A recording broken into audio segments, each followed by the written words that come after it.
2 years ago, none of this had a name yet, and you wouldn't have believed anyone who tried to give it one. A job ended in March, the kind of ending that comes with a box and a handshake and no warning the week before. The severance covered 6 weeks, and you stretched it to 9 by cutting things you didn't tell anyone you were cutting. The medical bill from a fall that same spring didn't wait for a new job to show up. A $14 copay you never paid turned into a collections letter by September, quietly. One you didn't open for 11 days because you already knew what it said before you slit the envelope. Nobody sat you down and explained that a number was forming underneath all of it, moving with every missed date, every max card. Every month you paid the minimum because the minimum was what existed and the rest simply didn't. By the time you thought to check, there was already a number, and it already had an opinion about you, formed months before you ever asked to see it. Level 1, 540. The application screen loads for 2 seconds and then declines you. No human read your file, no human ever will. A recorded voice offers you a secured card instead. Secured means you hand over $300 of your own money first, and the bank lends that same $300 back to you at 29%, calling it a favor. You read the offer twice because it doesn't quite make sense the first time. Collateral from your own pocket, in exchange for credit that's really just your own money with a fee stapled to it.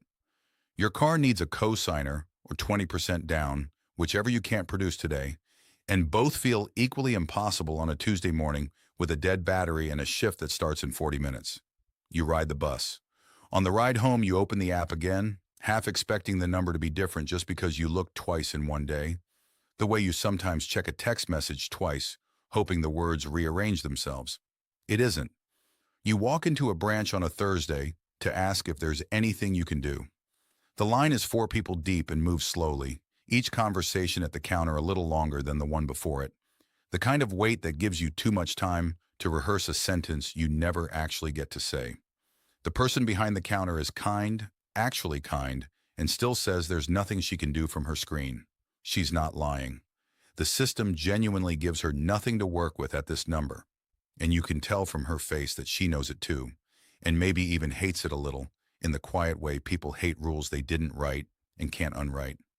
Nobody raised their voice at you. Nobody said a harsh word. A machine looked at 3 digits and decided you weren't worth the risk of a conversation. Your coworker asks if you want to split a car with her for the ride to the warehouse next week, since the bus adds 40 minutes each way. You say you're fine, you like the walk to the stop, you've always liked it. You haven't. Hunger for a car isn't physical, it's just there, quietly, every single morning at 6:15, in the dark, in the cold, waiting for a bus that's sometimes 11 minutes late and sometimes doesn't come at all. Level 2, 620. You get approved now. Never at a price that feels like a win, not once. Not on a single account you've opened at this number. A $300,000 mortgage runs 8.5% here. $530,000 in interest over 30 years on a house that cost $300,000 to begin with. The car loan is 13.5%, $13,000 in interest on $35,000 borrowed.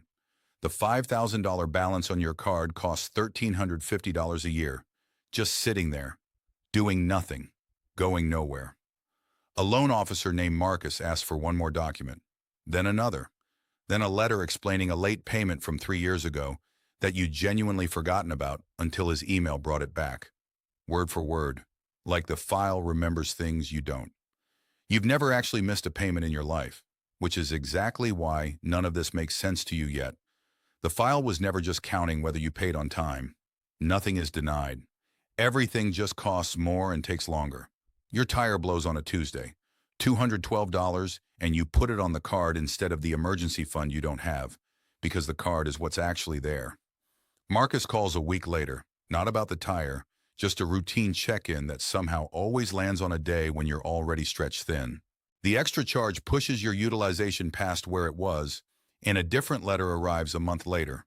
Not from the bank, from the card company, a small print notice that your limit review came back unchanged this cycle. Nobody explains what a limit review actually is. It just quietly stays the same, the way it has for 2 years running. You ask a coworker who seems to know about these things, and he shrugs and says it's probably nothing, which is somehow worse than an actual explanation would have been. You're not denied, you're taxed for existing. Level 3, 700. This is where most of the country actually lives. The average American sits right here. The application goes through without a follow-up call. Marcus doesn't ask you to explain anything anymore. He also doesn't call you back first when a rate drops, doesn't flag your file for anything extra, doesn't remember your name between emails unless you say it twice. The same mortgage is 7.3% now, $440,000 in interest instead of $530. The car loan drops to 9.5. The card falls to 23. Better. Not remarkable. You walk into the branch and the greeting is warm but generic, the kind given to the last 4 people in line too. You finance an $860 couch on a 0% promotional plan, pay it off on time, and nothing about the process teaches you anything new. No congratulations email, no note that the on-time payoff even registered anywhere, no small green check mark, nothing you could point to and call progress. It did quietly in a formula you still can't see, moving a number you still haven't checked in 8 months. You mention your score to a friend at a birthday dinner, more out of curiosity than anything, and she says hers is about the same, and for a second the two of you just sit with that.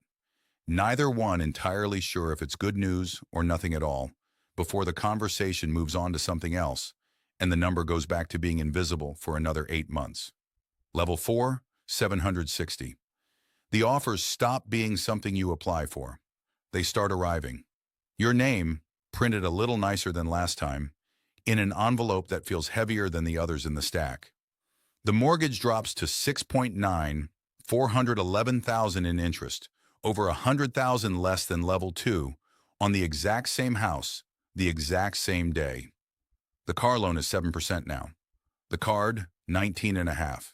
The same Marcus who used to ask for one more document calls you himself this time, and there's a new word under his name in the email signature, relationship banker, printed there for the first time, though nothing about his voice sounds any different than it did at level 2.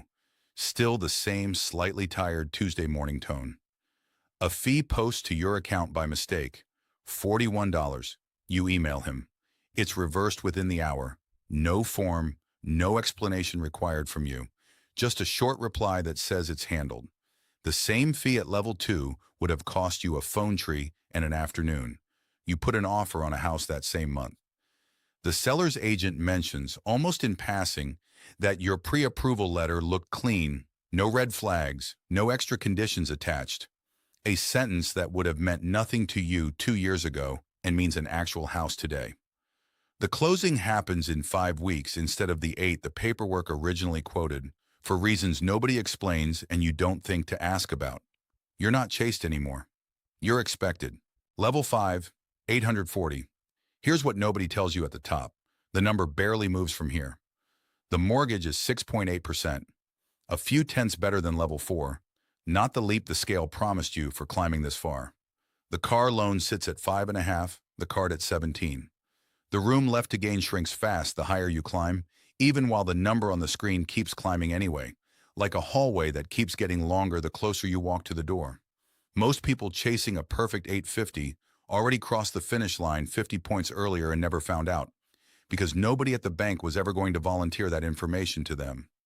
Marcus still emails, still sends the same holiday note he sends the whole portfolio, the same message with your name swapped into the greeting line, the same line about a wonderful season he sent to 400 other names this week alone. You mentioned to a friend that you finally hit the top of the scale. She asks what changes now. You start to answer and realize mid-sentence that the honest answer is almost nothing, and you're not sure how to say that out loud without it sounding like a complaint after everything it took to get here. You didn't win anything extra by getting here. You just stopped losing and stopped noticing exactly when that happened. In most states, your car insurance is quietly checking the same 3 digits on the same renewal notice every single year, whether you ever notice the line item or not. Pause on that for a second and pull up your own number right now. The real one, not the guess you've been carrying around. It's free in most banking apps, and it's the only way any of the rest of this actually applies to you instead of just to some hypothetical person in a video. A few states have banned the practice outright. Most haven't. 2 neighbors, same car, same driving record, same insurer, sit down at the same kitchen table on the same evening, to open nearly identical envelopes and pay noticeably different premiums, $22 apart some months, because one of them sits 3 tiers higher on a number neither of them has ever actually looked at. Neither envelope explains why. Both just arrive, on schedule, already decided, the way most of this arrives. Quietly, on time, unexplained. None of this is financial advice, just the shape of what a number does to a life. The specifics live in the description below, along with a place to say what your own number turned out to be. No judgment, if you want to. Here's the part almost nobody sits with long enough to notice. The file that put you at level 1 is the same file that could move you to level 5. Not a different person, not a better job, not a different life. The same 3 digits, corrected by nothing more than time and attention nobody ever told you to pay. You ask Marcus once, almost by accident, on a call about something else entirely, what actually changes a number like this? He starts to answer, stops, and just says, it's simpler than people think and harder than people do, and that most people ask him this question right around level 4, never at level 1, when it would have cost them the least to ask. That's the whole answer he gives you. Somehow it's enough to make you open the app that night for the first time in 8 months. Somewhere right now, someone is watching a screen decline them in 2 seconds. No human reads their file. No human ever will, not in this moment. They call, and the hold music loops, and a recorded voice tells them a secured card is available if they'd like to hand over $300 of their own money first. They ride the bus home and open the app again anyway, the same way you once did, half expecting a different number just because they looked twice. They don't know yet that the system isn't broken. It's working exactly the way it was built to. The same 3 digits that just declined them are the same 3 digits that, corrected, could one day quote them 6.8 instead of 8.5 on the exact same house, the exact same bank, the exact same day, with a version of Marcus on the other end who already knows their name before they say it, who will one day have a new word printed under his own name too. You are the same person at every level. The bank just decides how to treat you based on what's next to your name. The system doesn't change at any level. It just reveals every time, slowly and without apology, what it already was. Growbit US.